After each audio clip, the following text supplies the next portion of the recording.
Praise the lord. దేవుని పరిశుద్ధమైన నామములో వాక్యమును వినుచున్న మీ అందరికీ ప్రభు పేరట మా యొక్క శుభాభివందనములు తెలియచేస్తున్నాము.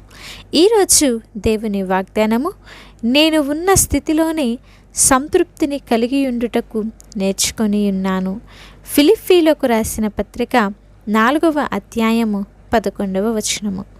ప్రియ సహోదరి సహోదరులారా, ఈ లోకంలో జీవిస్తున్న ప్రతి ఒక్కరూ కూడా సంతృప్తిని కలిగి జీవించడం అనేది ఉండదండి. అది జరగనటువంటి విషయం. ఎందుకంటే ఎంత సంపాదించినా కూడా సంతృప్తి లేని జీవితం. ఇంకా సంపాదించాలి, ఇంకా నేను మేడలు కట్టాలి, మిద్దెలు కట్టాలి, ఇంకా ధనాన్ని సంపాదించాలి, నేను పోగు చేసుకోవాలి అని చెప్పి సంతృప్తి లేనటువంటి జీవితాన్ని ఈరోజు ప్రతి ఒక్కళ్ళు కూడా కలిగి ఉంటున్నారండి. ఎంత సంపాదించినా, ఎంత ఉద్యోగాలు చేసినా, ఎన్ని సంపాదించినా కూడా అవి ఏవి కూడా సరిపోవటం లేదు. అయితే ఇక్కడ భక్తుడు సెలవిస్తూ అంటున్నాడు, నేను ఉన్న స్థితిలోనే సంతృప్తిని కలిగి ఉండుట నేను నేర్చుకొని ఉన్నానని సెలవిస్తున్నాడండి.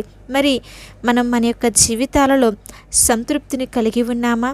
పరిశుద్ధ లేఖనాల ప్రకారము ఎవరు తృప్తి కలిగి జీవిస్తారంటే, ఎవరైతే నిర్దోషులుగా జీవిస్తారో వారు ఎల్లప్పుడూ కూడా తృప్తి కలిగి జీవిస్తారండి. దేవుని యొక్క మందిరంలో ఎవరైతే ప్రతినిత్యము ప్రార్థన చేస్తూ ఆయనతో సహవాసము చేస్తూ ఉంటారో వారి జీవితాలలో ఎల్లప్పుడూ కూడా సంతృప్తి అనేది ఉంటుంది. వాక్యమును ధ్యానించటం ద్వారా, ప్రభు సన్నిధిలో గడపటం ద్వారా, ప్రార్థించటం ద్వారా వారి జీవితాలలో వారు సమృద్ధిని పొందుకుంటారు, సంతృప్తిని కలిగి ఉంటారు. మరి ఈరోజు మన జీవితాలలో తృప్తిని మనం పొందుకోలేకపోతున్నామంటే దేవుని యొక్క వాక్యమును ధ్యానించటం లేదు. ఎప్పుడూ కూడా ఈలోక ఆశల వైపు చూస్తూ, ఈ లోకంలో ఉంటున్న వాటిని కావాలని చెప్పి వాటి కొరకు ఎంతగానో ప్రయాసపడుతున్నారు. కానీ దేవుని మందిరానికి వచ్చి అసలు ఏది నిజమైనది, ఎక్కడ మనకి సమృద్ధి దొరుకుతుంది, ఎక్కడ మనకి మన యొక్క జీవితాలలో నెమ్మది, శాంతి, సమాధానము కలుగుతుంది అన్నటువంటి విషయాన్ని ఈరోజు మనుషులు ఆలోచించలేకపోతున్నారండి.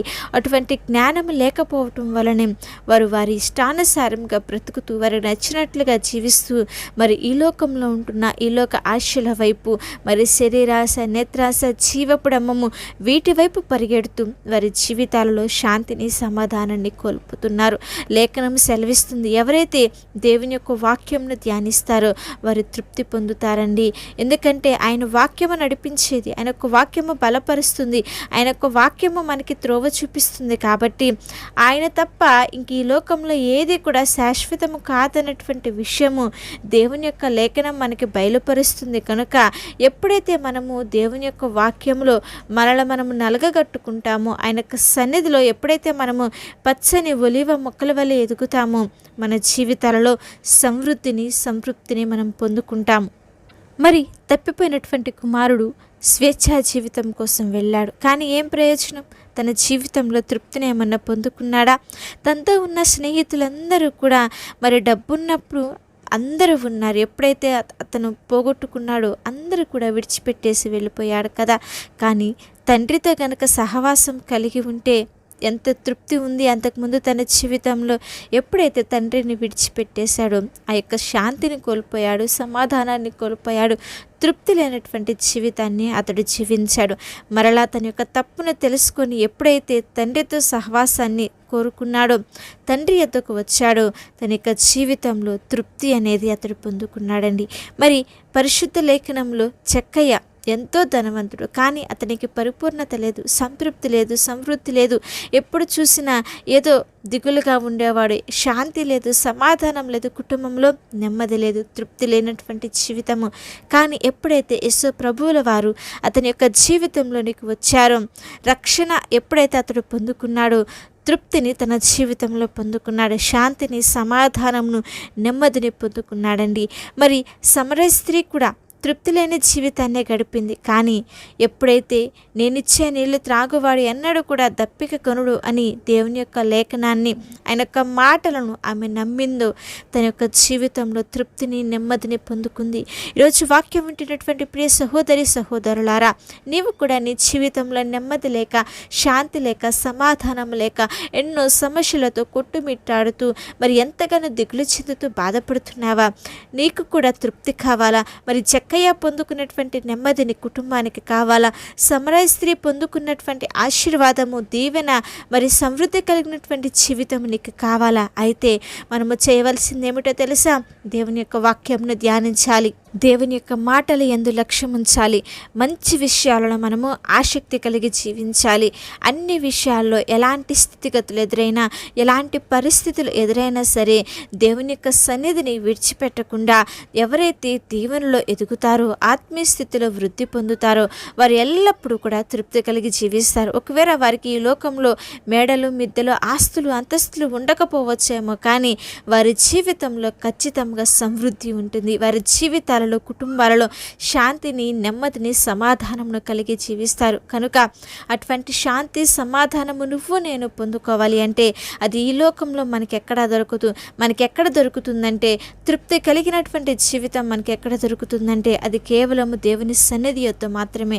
కాబట్టి మనమందరం కూడా ఇప్పటి వరకు ఈ లోకంలో పరిగెడుతూ తృప్తి లేని జీవితాన్ని జీవించి ఉన్నావేమో, ఇకనైనా సరే సంతృప్తిని కలిగి జీవించి ఉందాం.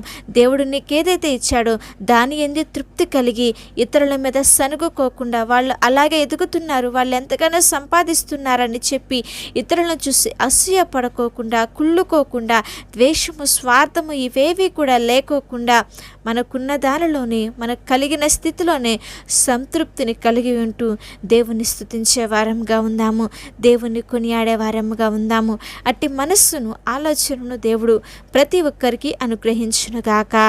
చిన్న ప్రార్థన చేసుకుందాం. మమ్మల్ని మిక్కిలిగా ప్రేమించిన మా ప్రియ పరలోకపు తండ్రి, శ్రేష్టమైన కృపగలిగిన ఉన్నతమైన నామమునకై మీకే స్తోత్రములు చెల్లిస్తున్నాం. భక్తుడైనటువంటి పౌలు గారు సెలవిస్తున్నారు, తండ్రి నేను ఉన్న స్థితిలోనే సంతృప్తిని కలిగి నేను నేర్చుకొని ఉన్నానని సెలవిస్తున్న రీతిగా మేము కలిగి ఉన్న స్థితిలోనే సంతృప్తిని కలిగి ఉండుటకు మాకు అట్టి జ్ఞానమును, వివేచనను మీరు దయచేయండి. ఈ లోకంలో ఉంటున్న ధనమే కానీ, ఆస్తులు, అంతస్తులు ఏవి కూడా మాకు సంతృప్తిని ఇవ్వలేవని, మమ్మల్ని సమృద్ధిలోనికి నడిపించలేవని, మాకు శాంతిని ఇవ్వలేవన్నటువంటి విషయాన్ని గుర్తెరిగి నీలో ఎదిగే భాగ్యము ప్రతి ఒక్క బిడ్డకి మీరు అనుగ్రహించండి. జక్కయ్య వలె మా జీవితాలలో మేము సమృద్ధిని పొందుకునేలాగున, మరి తప్పిపోయిన కుమారుడు వలె మేము కూడా తృప్తిని పొందుకునేలాగున మా జీవితాలలో మీరు అనుగ్రహించండి. వాక్యం ఉంటున్న ప్రతి ఒక్క బిడ్డ జీవితాలలో మేలులను, ఆశీర్వాదములను, కృపలను మీరు దయచేయండి. వాళ్ళు ఎదుర్కొంటున్న ప్రతి ఒక్క ఆర్థికపరమైన ఇబ్బందుల్లో నుంచి, శ్రమల్లో నుంచి, ఇరుకుల్లో నుంచి విడుదల మీరు అనుగ్రహించండి. ప్రతి ఒక్క అనారోగ్య పరిస్థితుల్లో నుంచి విడుదల దయచేసి సంపూర్ణ ఆరోగ్యమును, శక్తిని, బలమును మీరు దయచేయమని ప్రార్థిస్తున్నాం. బిడ్డలకు మంచి ఆరోగ్యంలో మీరు అనుగ్రహించండి. వారు చేస్తున్న వ్యాపారాలలో వృద్ధిని మీరు దయచేయండి. వారు చేస్తున్న ఉద్యోగాలలో మీరు తోడుండి నడిపించి బలపరిచి అన్ని విషయాల్లో మీరే కాపుదలగా ఉండి, గర్భఫలములు లేని వారికి గర్భఫలములు దయచేసి మంచి కృపతో నింపి నడిపించి ఆశీర్వదించి దీవించి బలపరచమని యేసుక్రీస్తు వారి నామములో అడిగి వేడుకొని ప్రార్థిస్తున్నాము తండ్రి, ఆమేన్. అలాగే మీ యొక్క ప్రార్థన అవసరతలు మాకు తెలియచేసిన యెడల మేమందరం కూడా మీ గురించి ప్రార్థన చేస్తాము. దేవుని ఉన్నతమైన కృప మీకు, మీ కుటుంబాలకు తోడయుండి నడిపించునుగాక.